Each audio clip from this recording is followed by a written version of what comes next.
Elon মাস্কের স্পেসএক্সের starling স্যাটেলাইটগুলো একের পর এক ধ্বংস হচ্ছে সূর্যের তীব্রতা ও সৌরঝড়ের কবলে পড়ে। সৌরচক্রের 11 বছরের সর্বোচ্চ পর্যায়ে পৌঁছানোর ফলে সৃষ্ট জিওচুম্বকীয় ঝড় পৃথিবীর বায়ুমণ্ডলকে অস্বাভাবিকভাবে উত্তপ্ত করছে। ফলে বায়ুমণ্ডল ফুলে উঠছে এবং স্যাটেলাইটগুলোর ওপর শূন্যে চলার পথে প্রতিরোধ বেড়ে যাচ্ছে।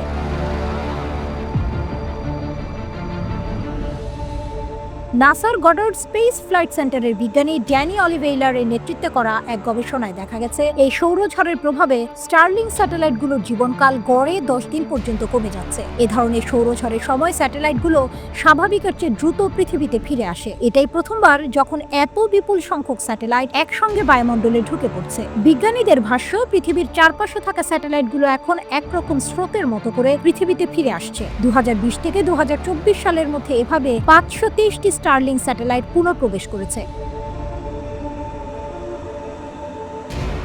গবেষকরা আশঙ্কা করছেন অদূর ভবিষ্যতে প্রতিদিনই হয়তো স্যাটেলাইট পৃথিবীর বায়ুমণ্ডলে ঢুকে পড়তে পারে। কানাডার রেজিনা বিশ্ববিদ্যালয়ের অধ্যাপক সামান্থা ললার বলেন, এই প্রথমবারের মতো সৌরচক্রের সর্বোচ্চ পর্যায়ে এত বড় মেগা কনস্টেলেশন আক্রান্ত হচ্ছে। বিজ্ঞানীরা জানিয়েছেন, এই প্রভাব স্টারলিংকের জন্য যেমন বিপজ্জনক, তেমনি তাদের জন্য এক প্রকার সুযোগও বটে। স্যাটেলাইটগুলো যেহেতু অল্প দিনেই বায়ুমণ্ডলে ঢুকে পড়েছে, তাই সেগুলো দ্রুত সরিয়ে ফেলা সম্ভব হবে, যা মহাকাশে অপ্রয়োজনীয় ধ্বংসাবশেষের পরিমাণ কমাবে।